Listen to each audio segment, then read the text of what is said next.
Palavras diárias de Deus. A obra dos últimos dias é proferir palavras.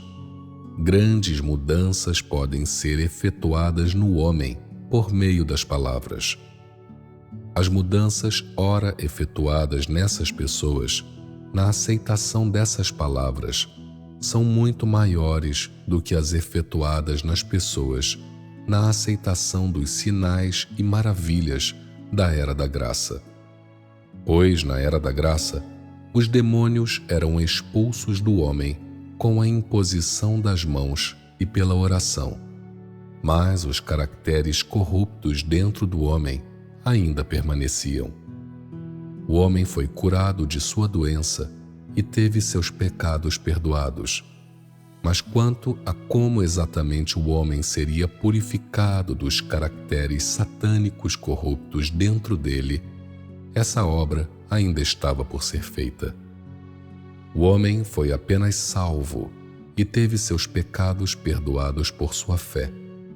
Mas a natureza pecaminosa do homem não foi extirpada e ainda permaneceu dentro dele.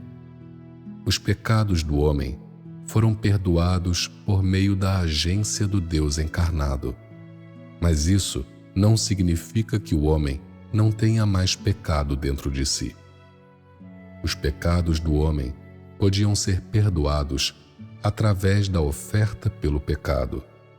Mas quanto a como exatamente se pode fazer o homem não pecar mais, e como sua natureza pecaminosa pode ser extirpada completamente e transformada, ele não tem como resolver esse problema. Os pecados do homem foram perdoados, e isso foi por causa da obra da crucificação de Deus. Mas o homem continuou a viver no caráter satânico corrupto antigo.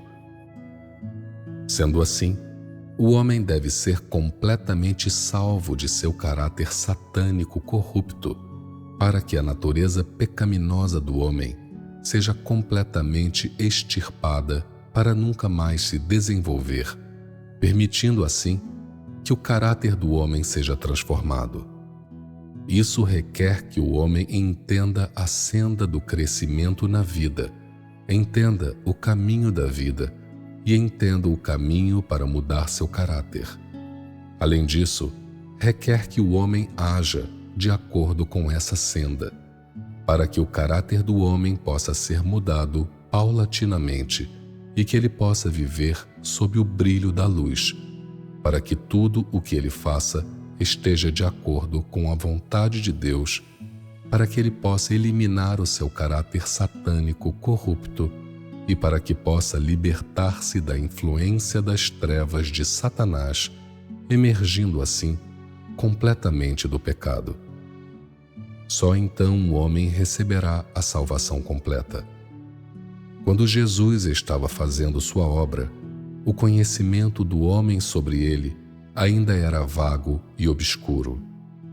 O homem sempre acreditou que ele era o filho de Davi e proclamou que ele era um grande profeta, o benevolente Senhor que redimiu os pecados do homem.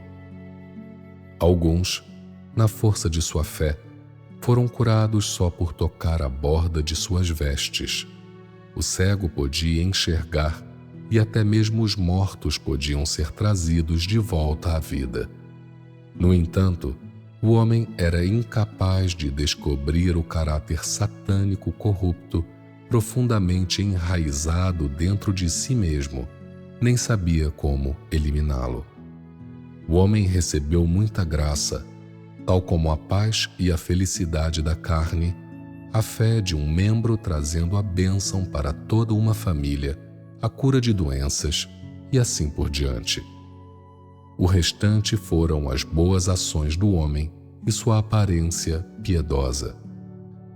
Se o homem fosse capaz de viver baseado nisso, ele era considerado um crente aceitável. Somente crentes desse tipo poderiam entrar no céu após a morte, o que significa que estavam salvos. Mas, durante o tempo de sua vida, não entenderam nada do caminho da vida. tudo o que faziam era cometer pecados e então confessá-los em um ciclo constante, sem nenhuma senda para mudar seu caráter. Tal era a condição do homem na era da graça. O homem recebeu a salvação completa? Não. Portanto, depois da conclusão desse estágio, ainda restava a obra de julgamento e castigo. Esse estágio é para tornar o homem puro por meio da palavra e, desse modo, dar ao homem uma senda para seguir. Esse estágio não seria frutífero ou significativo se continuasse com a expulsão de demônios, pois falharia em extirpar a natureza pecaminosa do homem, e o homem chegaria a uma paralisação no perdão dos pecados. Através da oferta pelo pecado, o homem foi perdoado por seus pecados, pois a obra da crucificação já chegou ao fim e Deus prevaleceu sobre Satanás. Mas o caráter corrupto do homem ainda permanece dentro dele. O homem ainda pode pecar e resistir a Deus, e Deus não ganhou a humanidade. É por isso que neste estágio da obra, Deus utiliza a palavra para revelar o caráter corrupto do homem e fazer com que ele pratique de acordo com a senda correta. Este estágio é mais significativo do que o anterior e mais frutífero também, pois agora é a palavra que supre diretamente a vida do homem e permite que o caráter do homem seja completamente renovado. É uma etapa mais completa de obra. Portanto, a encarnação nos últimos dias completou o significado da encarnação de Deus e concluiu por completo o plano de gestão de Deus para a salvação do homem.